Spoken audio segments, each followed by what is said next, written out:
മ്യൂസിയത്തിലെ പ്രസിദ്ധമായ double statue എന്ന ശില്പമാണിത്. ഇത് തടി കൊണ്ടാണ് നിർമ്മിച്ചിട്ടുള്ളത്.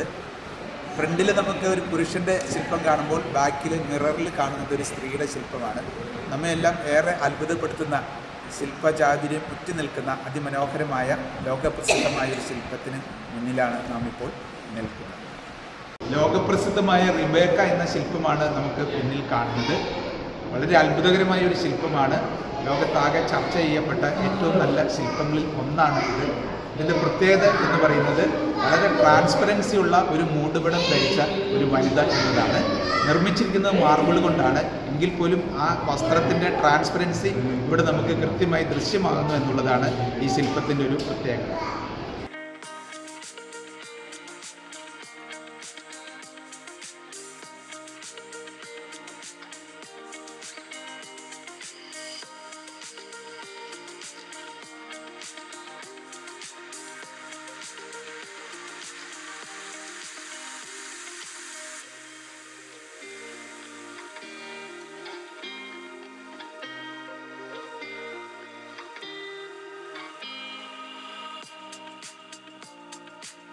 വസ്ത്രത്തിൻ്റെ ബോർഡറുകളും മറ്റും അതീവ സൂക്ഷ്മതയോടെ തയ്യാറാക്കിയിരിക്കുന്നത് ശ്രദ്ധിക്കുക.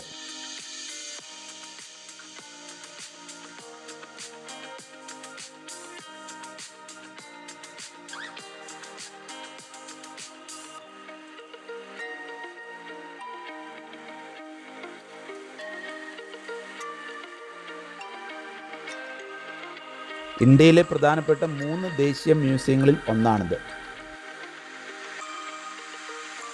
Japan, China, Burma, Nepal, India, Persia, Egypt, Europe, വടക്കേ അമേരിക്ക എന്നിവിടങ്ങളിൽ നിന്നുള്ള ശില്പങ്ങൾ, പെയിൻറ്റിങ്ങുകൾ, കൊത്തുപണികൾ, തുണിത്തരങ്ങൾ, കയ്യെഴുത്ത് പ്രതികൾ, സെറാമിക്, മെറ്റാലിക് ഉൽപ്പന്നങ്ങൾ, പരവതാനികൾ, ഘടികാരങ്ങൾ, ഫർണിച്ചറുകൾ, ആയുധങ്ങൾ എന്നിവയുടെ വൻ ശേഖരം ഇവിടെയുണ്ട്.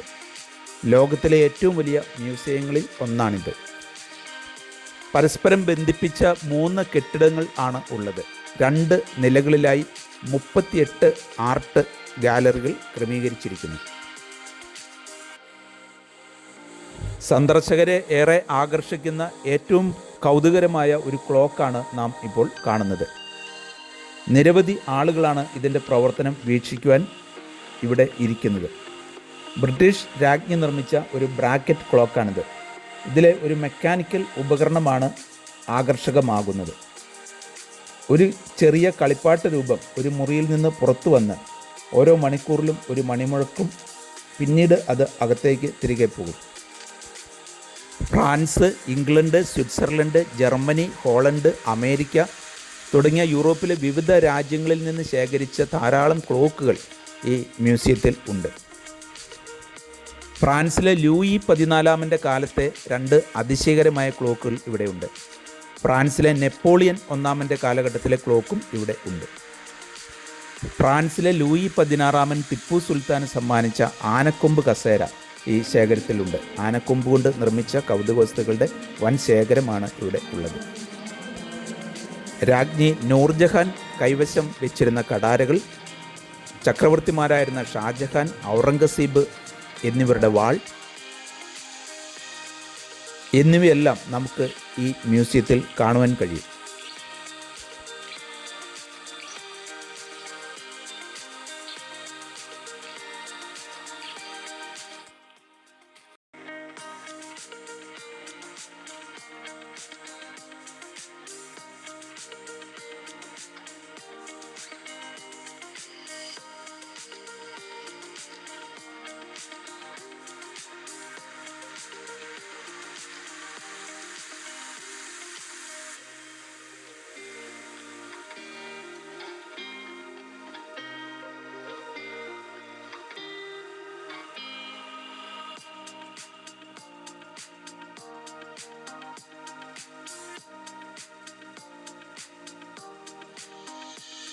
ഹലോ, ഹൈദരാബാദ് ടൂർ പൂർത്തിയായ ദിവസമാണ് ഇന്ന്.